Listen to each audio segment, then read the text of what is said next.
Programmatic advertising can seem like a really intimidating and complex thing to understand, especially when you're first starting out in the advertising industry, and even if you've been in the industry for some time.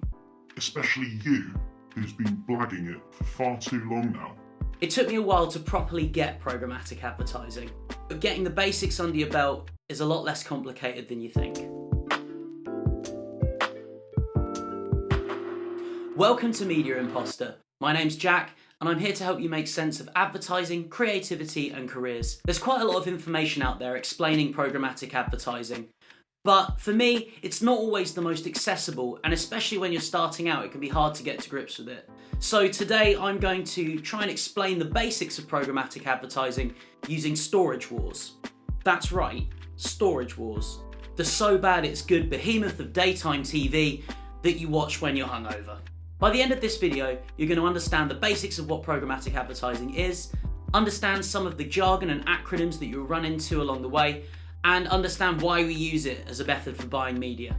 Now, this video isn't exhaustive, but the aim today is to try and help you to understand the basics so that you can go on and do further research yourself. So let's start by explaining what it is.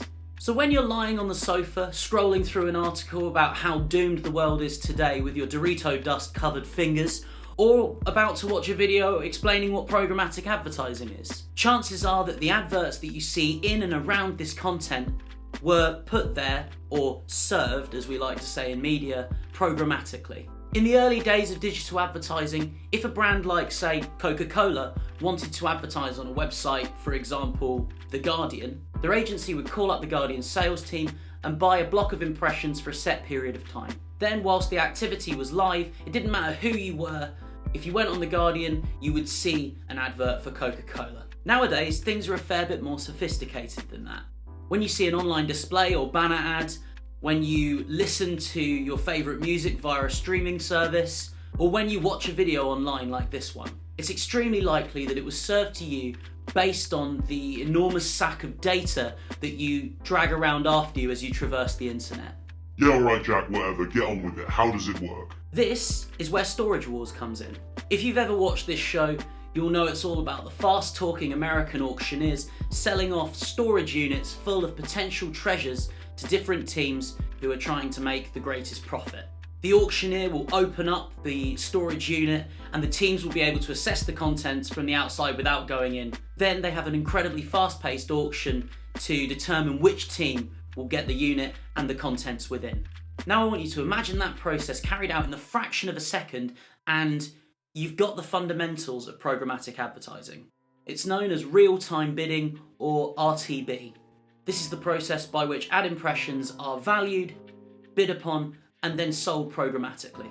Now if you take the storage war teams, these guys represent the DSPs, or demand-side platforms. In the show, they're making bids in order to buy the contents of the storage units. DSPs are tech platforms that allow advertisers to bid on ad impressions in real time. Examples of DSPs would be The Trade Desk, Rocket Fuel, or Google DoubleClick. If we look at the storage units themselves, these represent the SSPs, or supply-side platforms. In Storage Wars, these make the valuable contents that they hold within available to the teams who want to buy them. An SSP is a platform that allows programmatic advertising inventory to be made available to the highest bidding advertiser. Examples of SSPs would be Google Ad Manager, Rubicon, or AppNexus. Then you've got the ridiculously fast-talking auctioneers. These guys are the equivalent of what we call the ad exchange. The auctioneers facilitate the selling of the contents of the storage units. The ad exchange facilitates the selling of programmatic advertising inventory, and it can be accessed via a DSP or an SSP. Now, when the storage unit is opened up, the teams have to try and work out the value of the contents within the storage unit by standing at the front and sort of looking in and peering about. They then have to essentially gamble on what they'll uncover. In real-time bidding, the data used from a DMP, or data management platform, is used to value the ad impression that the DSP is going to bid on. This means that whilst in Storage Wars they're gambling, when it comes to programmatic advertising, advertisers are able to determine with a great deal of certainty what the right ad impressions are to bid on. Some examples of DMPs would be Nielsen or Salesforce. DSPs then adjust the bid level based on the information that they get from the DMP. They'll take specifics about the audience, for example the fact that they watch hours of dog videos every day, or historical performance such as the fact that they've already bought dog food in the past, for example, then also assessing elements from the SSP such as the placement of the impression online. So in a nutshell, different advertisers compete against each other via DSPs to bid on ad impressions that are served online. This inventory is supplied to the ad exchange via SSPs. The DSPs then determine how much they're going to bid on the ad impression based on the data describing the person who is viewing that impression. The advertiser who then bids the highest will win that impression. There are actually a number of different reasons why we use programmatic techniques to buy ads.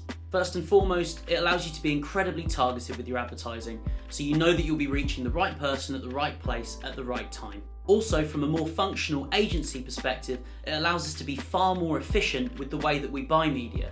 Rather than an agency team having to call up hundreds of different websites in order to book impressions, they're able to centralise that buying process and do it all from one place. But beware, even though it's extremely targeted and it's easier to measure certain elements of it, that doesn't necessarily mean that it has better performance than other channels. Ultimately, programmatic advertising, like everything in advertising, works best when it has clearly defined goals, when it works as part of a wider media system, and is executing a well thought through and rigorous strategy.